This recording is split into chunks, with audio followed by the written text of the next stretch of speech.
Even machines are taking a lot of functions away from us. There are still functions that we have to, deliver ourselves. For example, fatherhood. Sure. So how would you educate your 5 boys? Actually, I created a little school.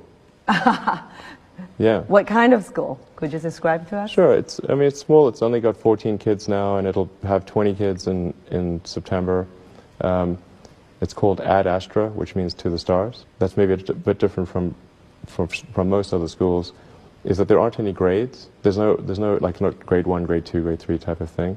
Making all the children go in the same grade at the same time, like an assembly line. I know. Because some people love English or languages, some people love math, some people love music, and they have different abilities at different times. It makes more sense to cater the education to match their aptitudes and abilities. So I think that's one principle. Another is that it's important to teach problem solving, or teach to the problem, not to the tools. So this would be like, let's say you're trying to teach people about how engines work, or you could start by a more traditional approach would be to say, well, we're going to teach you all about screwdrivers and wrenches, and you're going to have a course on screwdrivers, a course on wrenches, and all these things. And this is a very difficult way to do it. A much better way would be like, here's the engine. Now let's take it apart. How are we going to take it apart? Oh, you need a screwdriver. That's what the screwdriver is for. You need a wrench. That's what the wrench is for. And then a very important thing happens, which is that the relevance of the tools becomes apparent. So all your 5 boys are in that school? Yes. Until when? This is from preschool? I don't know. So far it's only 1-year-old. They like it. They like it? Yeah. And you want to keep them away from regular schools? No, I just didn't see that the regular schools, they weren't doing the things that I thought should be done. Like, those 2 principles, they weren't adhering to those principles. So I thought, well, let's see what we can do. Maybe creating a school will be better. And I actually hired a teacher from the school they were at, who also agreed with me that there was a better way to do it. Have they surprised you in a way of their innovative thinking? Yeah, it seems to be going pretty well. The kids really love going to school. I think that's a good sign. I hated going to school when I was a kid. It was torture. So the fact that they actually think vacations are too long, like they want to go back to school. Wow. Yeah, exactly. That's weird. I know. Oh man, you know what? I love youngsters taking initiative, especially when it comes to looking after the environment in a sustainable way. And one youngster, her name is Rika Lee, she's 13-year-old. She's aspiring to be a marine biologist, and then the passion for aquaponics grabbed her. Now, aquaponics is an integrated system where you raise fish and you grow plants all in this incredibly complicated system, but it works so well. And after 2 years, she has got a flourishing business. Check it out. 13-year-old Rika-Lies Reyneke is the head girl at Camille Fontaine Primary School, a cross-country athlete, choir member, and part of 2 other school clubs. She also runs one of the 4 biggest aquaponics businesses in South Africa. What really inspired me was once I watched the movie Dolphin Tale. It's something in my head just went off, and it was almost like an alarm, and just screamed, fish, fish, fish. Like Rika-Lies, her business is quite young, having only been in operation for 18 months. Tending her farm is a normal part of Rika-Lies' daily routine. In the morning before I go to school, I usually pop in, see if everything's fine. If there's stuff I want the workers to do around the day or during the day, I write a list and I leave it on the desk and they will do it. 5 o'clock when I come back from school, I usually come back to the fish, see if everything's fine. I want to see if the workers done that what I ask them to do. During the weekends, the routine is very different because then I'm working and I'm cleaning and I have to do the water quality tests. It took me around about 22 months to get my farm till where it is today. Aquaponics is gaining a lot of interest locally as it provides an eco-friendly supply of food and doesn't require additional land for farming of vegetables. A win-win situation for poverty-stricken communities looking to create jobs and become self-sustaining. Some of the challenges I'm facing while running my farm is electricity. Electricity is very expensive, so I'm trying to get off the grid by using solar. And then also water. Water is very expensive, so I'm trying to recirculate and filter the water. Another challenge is temperature. The fish's optimum temperature is around about 27 to 28 degrees. Her father, Donnie, has been supportive of his daughter's impressive ambition and even chaperoned her on a week-long aquaculture course where she learned the ins and outs of her business. The guys down there was a little bit reluctant when I told them I want to enroll somebody which was only then 12 years old. And the guy said to me, listen, I don't think it's going to work. And I just said to him, listen, this is passion, don't kill passion, give her a chance. And he said to me, well, if you come to chaperone, then we'll make a plan. And she fared very, very well. She passed better than some of the grown-ups there, to everybody's surprise. Contrary to what people think, her father doesn't run her farm. Rikalise generates enough income to employ an assistant who keeps an eye on the farm while she's at school. The funds at the moment is a hurdle in the way in what she wants to accomplish. She's got big dreams. I don't think it's necessarily only dreams. I think it is reachable targets. So we will work with her in guiding her and mentoring her and how to get there and trying to see if we can get the capital for her to be able to do that. Economists say time and again that it's entrepreneurship that will grow the economy and lead to prosperity for the nation. Not yet in high school, Rikalise is leading the way, showing that age is no barrier to success. You say if someone goes through life and measures themselves solely by what they have, they're going to end up in trouble. What kind of trouble? Well, which is another way of saying you've got a lot of people who love you. You're a success, and you'll know you're a success. I've never seen anybody with a lot of people that loves them when they get to be 70 who is an unhappy individual. I've seen a lot of people with a lot of money who at 70 are very unhappy individuals, and nobody loves them. You know, the ultimate satisfaction in life is not how big your bank account is. It really is whether the people that you wish loved you actually do love you. So are you successful? I feel okay. Yeah, I'm not as successful as some others. Take your time, I'm doing fine. I do feel good about the people that work around me, people I've worked with over the years. I feel good about my children, grandchildren. So it is not a function of money with those people. So you would say you're a success? Well, I would say that I'm working towards it.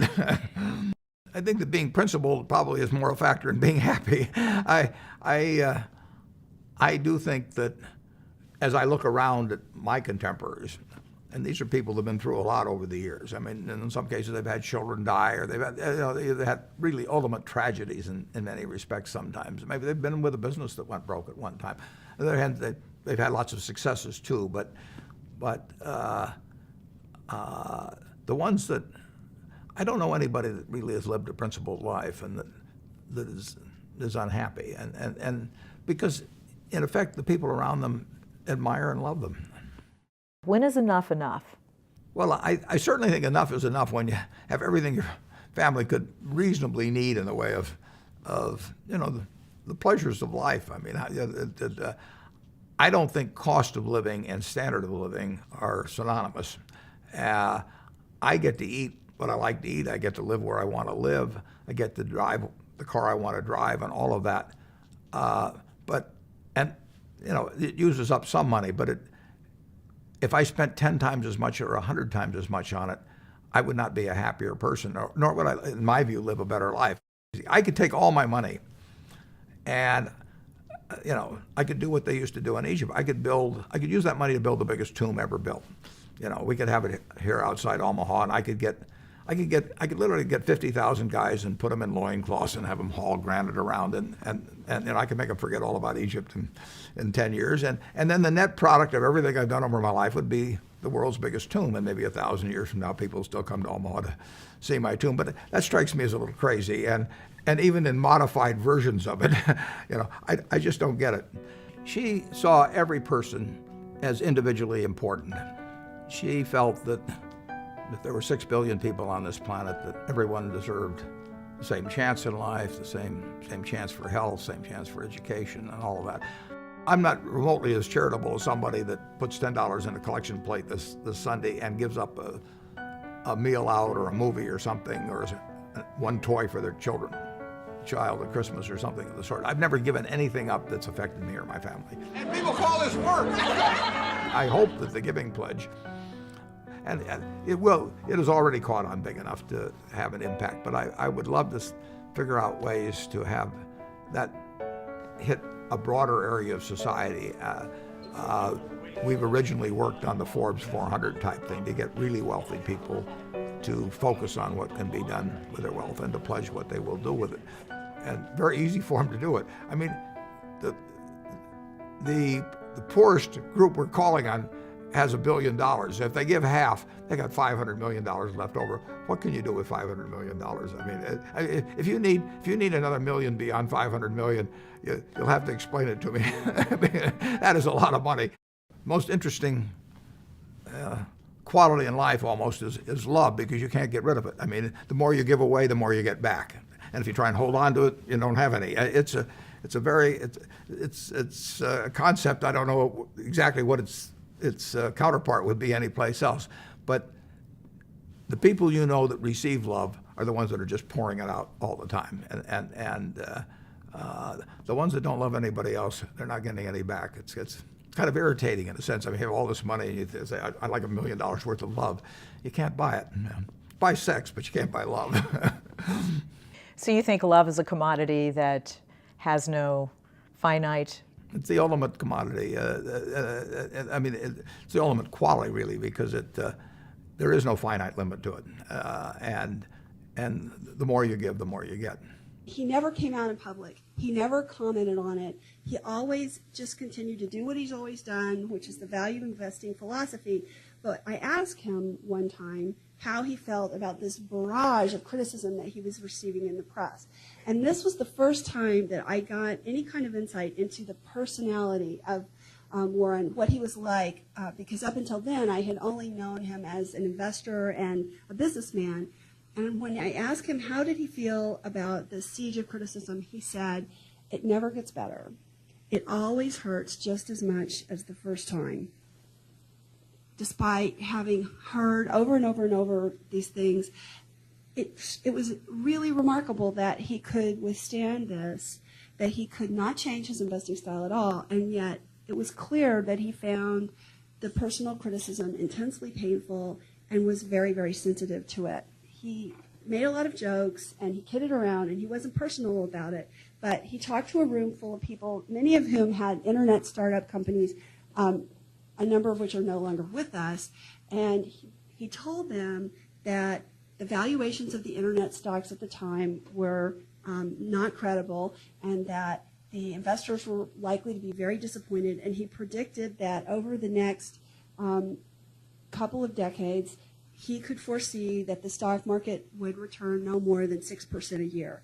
At the time, a PaineWebber study of investors showed that the typical investor was expecting something like 20% returns, and so that was considered to be just a dreadful number. People were very upset. He was ridiculed for this. People in the room were snickering. One person told me that in the ladies' room at the break, women were making fun of him. The Silicon Valley wives were, oh, he's just such a has-been. And Warren himself, doctrine on many things that ultimately do not have a practical bearing on the world. And I wanted to, I really was just trying to be useful. That's the optimization. It's like, what can I do that would actually be useful? Do you think people that want to be useful today should get PhDs? Mostly not. So what is the best way to be useful? Some yes, but mostly not. How should someone figure out how they can be most useful? Whatever this thing is that you're trying to create, what would be the utility delta compared to the current state of the art times how many people it would affect? Trying to estimate probability of success. So you say this thing will be really useful, good area under the curve. I guess to use the example of SpaceX. Mm-hmm. When you made the go decision that you were actually going to do that, this was kind of a very crazy thing at the time. Very crazy, very for sure. Crazy. Yeah, people are not shy about saying that. But I kind of agree. I agreed with them that it was quite crazy. Crazy if the objective was to achieve the best risk-adjusted return, starting a rocket company is insane. But that was not my objective. I'd simply come to the conclusion that if something didn't happen to improve rocket technology, we would be stuck on Earth forever. And the big aerospace companies had no interest in radical innovation. All they wanted to do was try to make their old technology slightly better every year, and in fact, sometimes it would actually get worse. And particularly in rockets, it's pretty bad. Like in '69, we were able to go to the moon with the Saturn V, and then the space shuttle could only take people to low Earth orbit, and then the space shuttle retired. I mean, that trend is basically trends to zero. People sometimes think technology just automatically gets better every year, but it actually doesn't. It only gets better if smart people work like crazy to make it better. That's how any technology actually gets better. And by itself, technology, if people don't work on it, actually will decline. I mean, you can look at the history of civilizations, many civilizations, and look at, say, ancient Egypt, where they were able to build these incredible pyramids, and then they basically forgot how to build pyramids. And then even hieroglyphics, they forgot how to read hieroglyphics. Or you look at Rome and how they were able to build these incredible roadways and aqueducts and indoor plumbing, and they forgot how to do all of those things. There are many such examples in history. So I think should always bear in mind that entropy is not on your side. One thing I really like about you is you are unusually fearless and willing to go in the face of other people telling you something is crazy. And I know a lot of pretty crazy people, you still stand out. Where does that come from, or how do you think about making a decision when everyone tells you this is a crazy idea? Or where do you get the internal strength to do that? Well, first of all, I'd say I actually think I feel fear quite strongly. So it's not as though I just have the absence of fear. I feel it quite strongly. But there are just times when something is important enough, you believe in it enough, that you do it in spite of the fear. So speaking of important things, like people shouldn't think people shouldn't think, well, I feel fear about this and therefore I shouldn't do it. It's normal to feel fear. Like there have to be something mentally wrong if you didn't feel fear. So you just feel it and let the importance of it drive you to do it anyway. Yeah, actually, something that can be helpful is fatalism, to some degree. If you just accept the probabilities, then that diminishes fear. When starting SpaceX, I thought the odds of success were less than 10%, and I just accepted that actually probably I would just lose everything. But SpaceX's lack of experience bothers some NASA legends, like Apollo astronauts Neil Armstrong and Gene Cernan. They've testified to Congress that the Obama administration's drive to commercialize space could compromise safety and eventually cost the taxpayers. Now is the time to overrule this administration's pledge to mediocrity. You know, there are American heroes who don't like this idea. Neil Armstrong, Gene Cernan have both testified against commercial spaceflight in the way that you're developing it, and I wonder what you think of that. I was very sad to see that, because those guys are, those guys are heroes of mine, so it's really tough. I wish they would come and visit and see the hardware that we're doing here. And I think that would change their mind. They inspired you to do this, didn't they? Yes. And to see them casting stones in your direction. It's difficult. Did you expect them to cheer you on? So they're hoping they would. What are you trying to prove to them? What I'm trying to do is to make a significant difference in spaceflight and help make spaceflight accessible to almost anyone. And I would hope for as much support in that direction as we can receive. In the end, I had to invest everything, and I was borrowing money from friends to pay the rent. I dag er han USA's mest beundrede iværksætter. Men rejsen dertil har ikke været uden personlige omkostninger. Man, I sure hope it was worth it. Sure hope it was worth it. We started Tesla. I thought maybe our chance of success was 10%. That's not a lot, considering you invested a lot of money in the company. Well, I mean, I can tell you my original plan was, I thought, okay, I had like $180 million from my portion of the sale of PayPal, and I thought, if I invest half of that in creating these companies, then I still have the other half to be fine. Yeah. but of course that's not how it worked out. You could have bought an island and, Yes. and just you could have sipped cocktails for the rest of your life. Why did you want to take the risks involved in these businesses that you've gone into? Well, I have to say at times I've wondered, you know, I wondered if it was really the right choice, but it has actually been a very difficult journey, I have to say. Yeah. But I think there are certain important things that we must do in order for the future to be good. We must have sustainable energy. If we don't have that, the future is going to be terrible. Were you a little naive when you thought I can easily build an electric car and a rocket? I didn't think it would be easy. Like I said, I thought they would probably fail. But you know, like creating a company is almost like having a child. So it's sort of like, how do you say your child should not have food? So once you have the company, you have to feed it and nurse it, and take care of it, even if it ruins you. Yeah.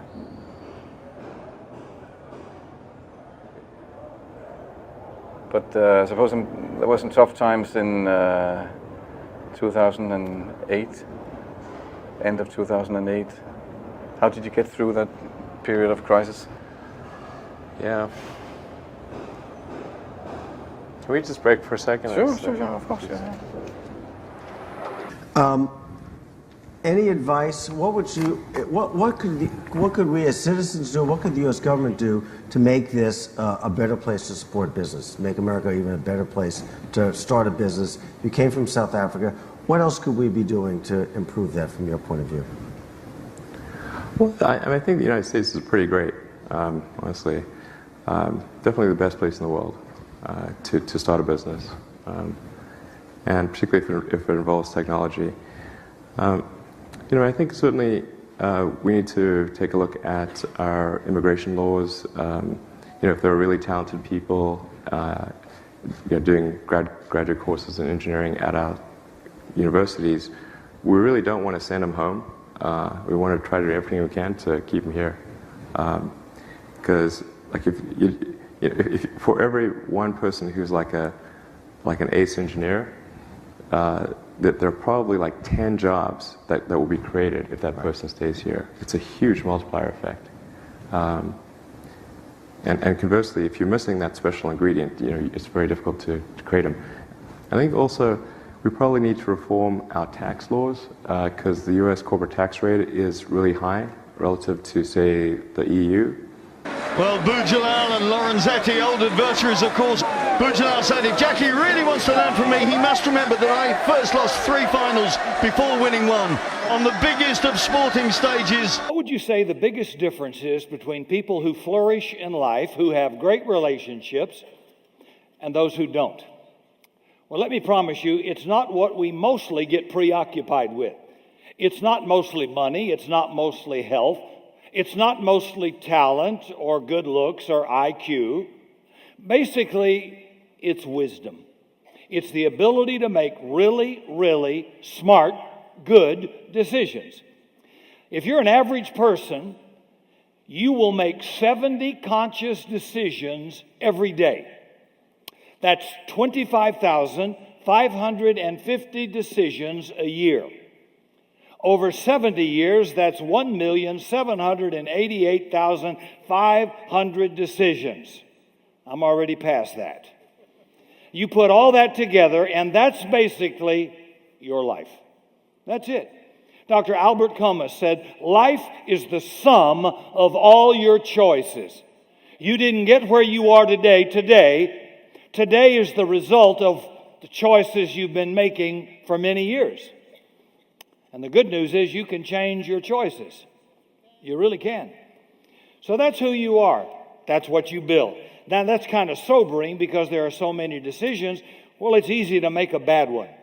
Bad decisions can cost people a marriage, your health, your financial well-being, a relationship with your children, your career, your happiness, even your soul.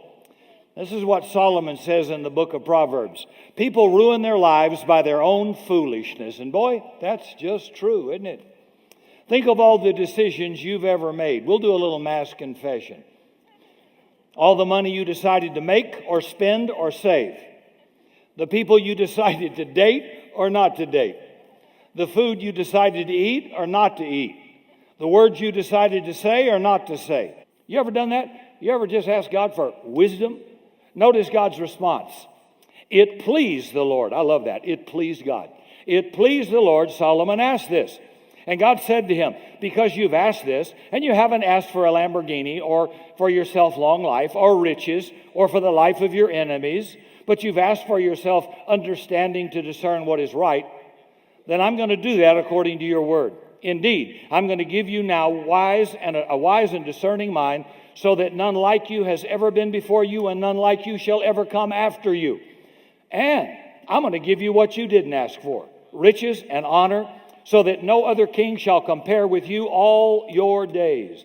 And if you will walk in my way and keep my statutes and my commandments, like your father David did, then I will even lengthen your days. God is thrilled. Solomon asked for wisdom. A guy named Bob Merritt wrote this.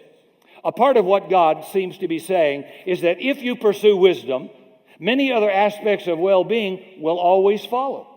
Financial well-being, because people of wisdom work hard, save well, give generously, and they don't get trapped by a lot of debt. Physical well-being, long life, because people who are wise do things like eat well, exercise, get regular checkups. Honor and a great name comes to you. Why? Because wise people make choices of integrity. They do the right thing. They try to be fair to people. And we tend to be drawn to these people.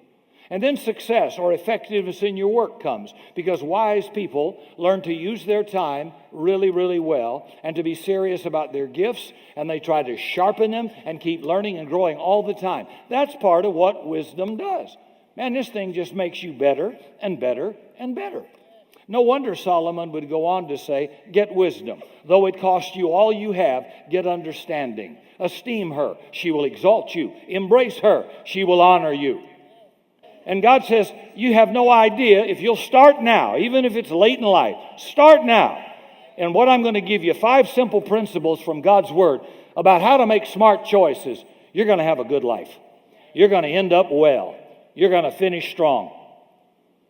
This is not a sad note, but a happy note. Dr. Buckner Fanny just passed away, 1 month short of 90 years of age.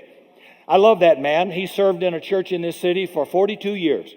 50 years serving Jesus Christ in ministry. A faithful, happy, vivacious man who never met a stranger, who was a unifier, and my friend. He's preached in this church many times, and he stood on this platform and dedicated this church when we had no roof yet, just concrete slab.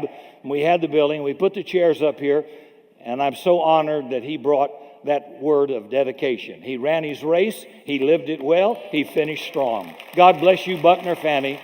And God bless Martha, his wife, and his family. And I tell you, it wouldn't be sad to bury somebody like that. 90 years of doing it right, finishing strong, and leaving a legacy. You can do that. Yes, you can. That's not luck, that's choice. So he says, get wisdom and get understanding. And our biggest regrets are usually decisions we wish we could take back. But time doesn't work that way. So let me walk you through how to pursue what Solomon did. How do you make great, God-honoring, life-giving decisions? Think about some area this morning in your own life where you need to make an important decision. Maybe it's work, financial life. Maybe it's how do I handle my time? Or how do I handle the talents God's given me? Actually try to put this into practice this week. So here we go. Number 1, pray. Ask God for wisdom. Just begin where Solomon did. James writes, if any of you lacks wisdom, let him ask of God, who gives to every man generously, ungrudgingly, and it shall be given to you. God loves to give wisdom to people who need it. Now, this gets to a topic that's really, really often misunderstood, but it's very important. Decision making and the will of God for your life. And so folks will often get a wedgie out of, how do I know the will of God for my life? Anybody ever wrestle with that decision in life? Yeah. Well, God's primary will for your life and mine is not what you do. It's the person you become. God's primary will for your life is not what job you should take, not mainly the city you live in, whether or not you choose to get married, what house you ought to live in, what clothes you ought to wear today, where you're going to eat after Rick gets through. God's primary will is that you become a magnificent person in His image with the character of Jesus Christ. And that wouldn't matter what you did. See? And no circumstance can prevent that from happening. Now, we all understand, especially if we're parents, that as a parent, would you want kids where you have to tell them their whole life long, wear these clothes, take this class, go to that school, apply for this job, marry that person. Well, as a daddy, that would be good. Marry that person. Purchase this house, brush your teeth, wash your hands. And you always have to tell them what to do as long as they live. No parent would ever want that, and neither does God. When you're a baby, we tell you, wash your hands, brush your teeth, clean up your room, pick that up, say thank you. But our ultimate goal is you can do that without me telling you anything, right? That's developing character and value. Well, God wants you to learn that from His Word as well. See, your main goal for your children is not for them to be little mindless gophers in this world, a robot. He gave you a free will. Your main goal is that you become people of great character, judgment, and discernment. The only way to do that is to make lots and lots of decisions. And we have to let our children do it. And of course, that means they'll make some wrong choices. Very few limited financial resources. Well, I think the great thing about sort of software or anything which just involves intellectual capital of you and your friends, you and a few friends, is that you can just do it. So that's why doing some sort of internet thing or software thing is great as an initial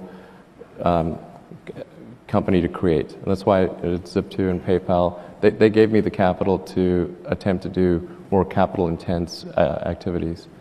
I mean, as far as idea generation, I think I tend to think of things from a sort of physics standpoint, like from a first principle standpoint, what would be the best way to accomplish something, and then pursue that. And that's also a good way to determine if there's if something's far from its optimum. Like on rockets, for example, one could say, that you could reason by analogy and say the rocket's going to cost a certain amount because that's what prior rockets have cost. Or you can say, well, what is a rocket made of? What are the material constituents? What do they weigh? What's the cost per unit mass? And that sets the limit asymptotically for what a rocket can be. So if you can figure out some creative way to rearrange those elements into a rocket shape, then you can achieve a much better outcome. That's the first principles approach. And I think also just combining ideas from different industries is really helpful for innovation. So what have people discovered in one industry, and can that be applied to other industries? That's, I think, also a great source of ideas. But you usually just struggle on a solution, and you try a bunch of things. Some of them don't work, and most of them don't work, and occasionally one does. And then one more, maybe big picture, and I'll probably get made fun of this for asking, but stakeholders.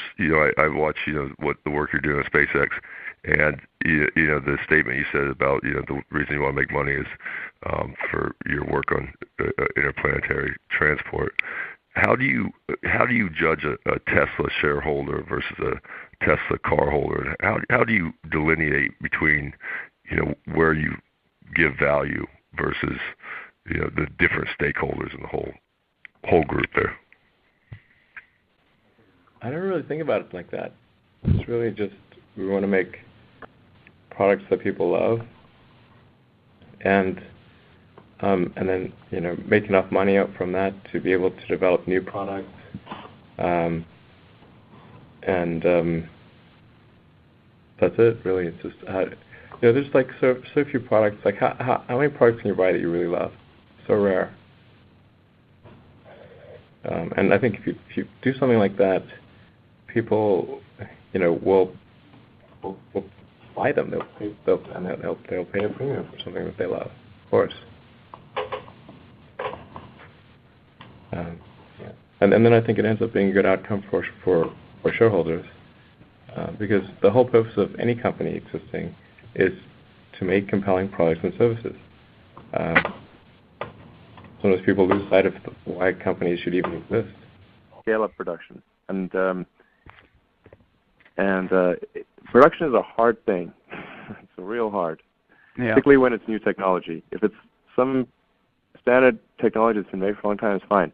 If it's cutting edge technology, it's really hard to scale up production, because you got to design the machine that makes the machine, not just the machine itself. But the results can be amazing. This is like I said, it's going to be head and shoulders above anything else it's better than anything I've heard anyone even announce that they will do in the future, and we will do it in the present. I have spoken around the world quite a bit, and I frequently get asked in the Q&A part of that.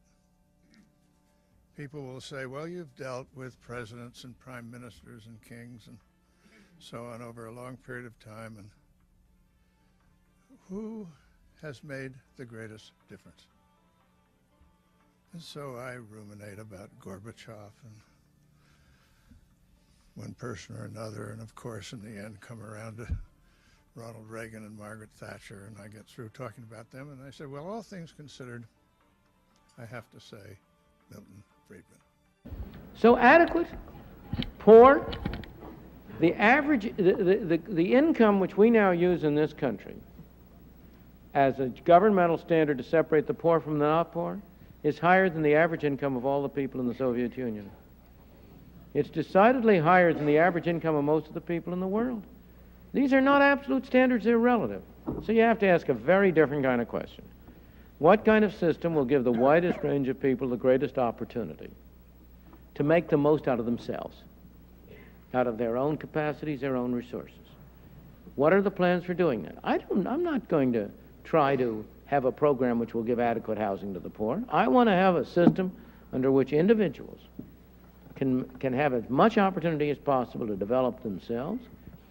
And I say that system would be a system of essentially free enterprise, private enterprise capitalism with a very limited government. And in that system, you have in fact achieved higher standards of housing than you have through other methods. The number of privately built houses has always vastly exceeded the number of government built houses. So that I'm not answering your question directly, but I'm going at it indirectly. Professor Friedman, there are certain social goods that cannot be supplied by the private marketplace. Such as what? Well, let's say there are goods that either the marginal benefits cannot be separated, or that they're so lumpy that... Such as what? Roads, for instance. Roads? Roads. You can have private toll roads. You've had them for years. Is there any reason why this interstate highway that you have, the great interstate New York Thruway, is there any reason why that couldn't be leased out to private enterprises to run? And they could finance it by charging a fee? Okay, my question concerns social goods. Do you accept the fact that there are certain goods that the private economy cannot supply? I would like to ask you, Professor Friedman, to give us a brief outline of what you see as the ideal society, your personal utopia, if you would like. Well, my personal utopia is one which takes the individual, or the family, if you will, as the key element in society.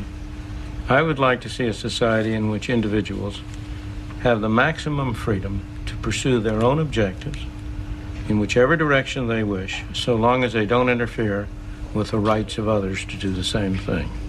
In such a society, I believe you do need a government, but the government has a very limited role.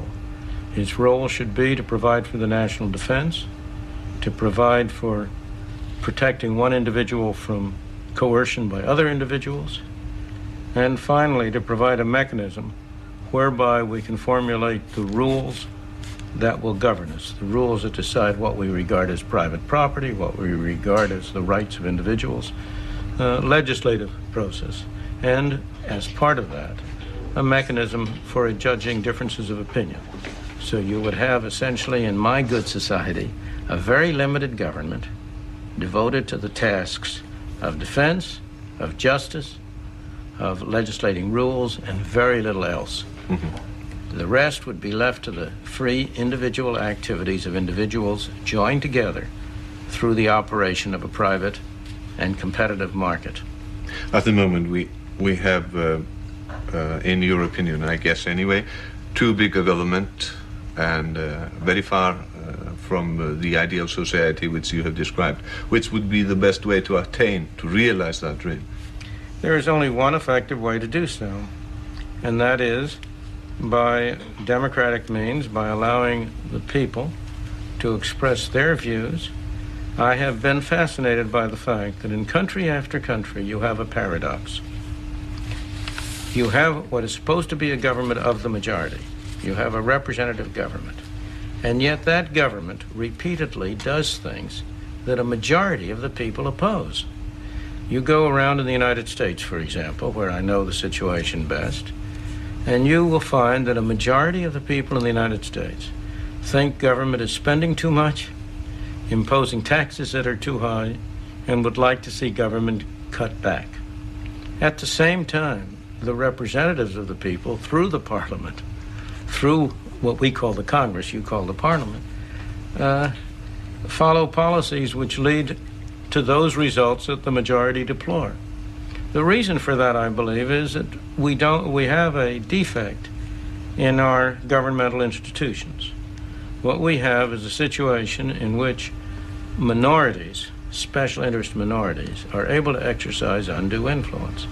In my opinion, so far as the United States is concerned, our solution to that is going to be through public action, which will lead to constitutional provisions, setting narrower limits on government. That was a device that was adopted in the 18th century by the founders of our country in the original Constitution, and we need to reinforce that, in my opinion, by using the Constitution to set narrower limits on the scope of government. At 93, Milton Friedman is still a man of ideas. Challenging the status quo has been his life's passion. You know, history shows that there's a very long lag between changes in the climate of opinion on the one hand and changes in political practice on the other. And the problem that we all have is really to persuade people to practice what they preach. And that's a much more difficult task. If you're going to try to change things, you have to recognize that it's going to take some effort and that there's going to be some sharp criticism. Federal Reserve Chairman Alan Greenspan has known Milton and Rose Friedman for more than 50 years. There are very few people over the generations who have ideas that are sufficiently original to materially alter the direction of civilization. Milton is one of those very few people. There is perhaps no more dramatic evidence of the impact of Milton Friedman's ideas in action than here in the former Soviet Republic of Estonia.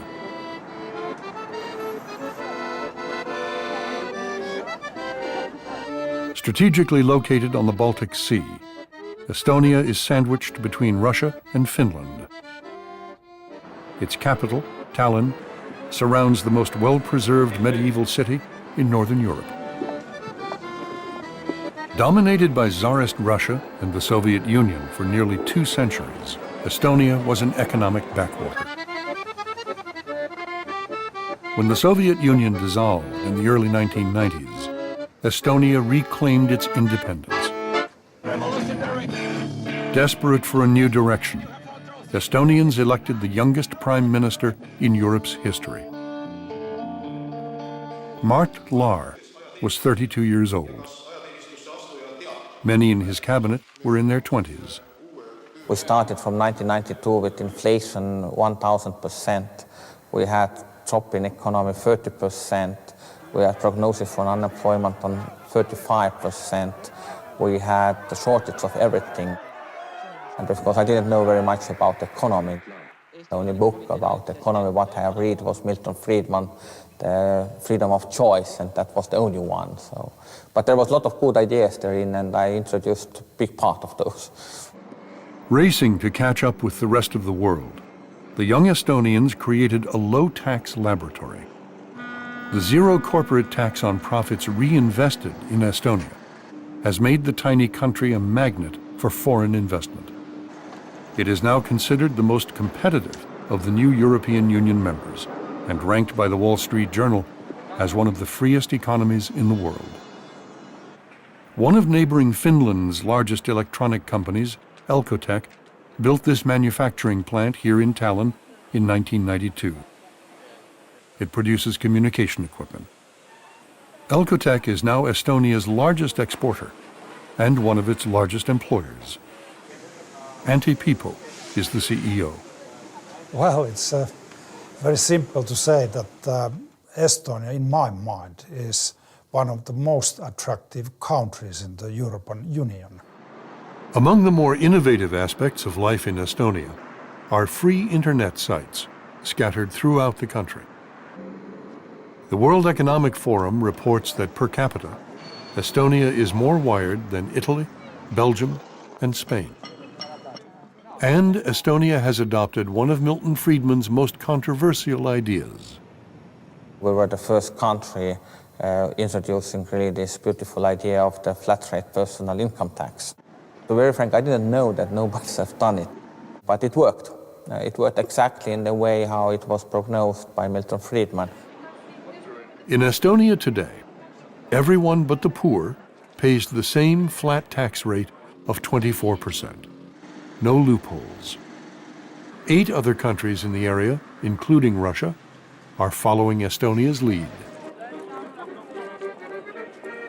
Despite Estonia's obvious prosperity, life is not easy for those who felt cared for under the old Soviet system.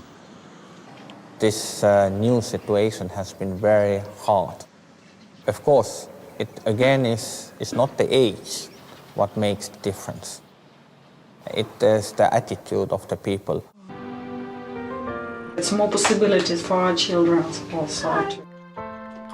After generations of domination, Estonia is poised to catch up with the living standards of Western Europe, and they intend to do it in just one generation. The free market ideas at work in Estonia were first championed over 200 years ago by a Scottish professor. In his revolutionary book, Wealth of Nations, Adam Smith introduced the free market ideas that would drive the world's economy throughout the 19th and early 20th centuries.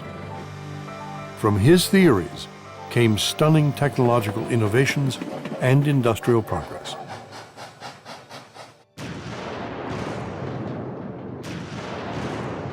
But the horror of the First World War left the world bitter, disillusioned, fearful of free markets, and drawn to the philosophy of government command and control of the economy, a philosophy long advocated by the famous British economist John Maynard Keynes. There's no danger of a serious rise in the cost of living. His ideas would dominate economics for the foreseeable future. Keynes said, "The central controls necessary to ensure full employment will, of course, involve a large extension of the traditional functions of government." Even so, in the American Midwest, in a place known for its intense intellectual atmosphere and tolerance of unconventional thinking, others were experimenting with new and different ideas. Here at the University of Chicago, a derided minority of scholars was forging a link between Adam Smith and what they believed was a new economic science for the 20th century. Among them was Milton Friedman. In time, his name and the Chicago School of Economics would be intertwined. But that would come later.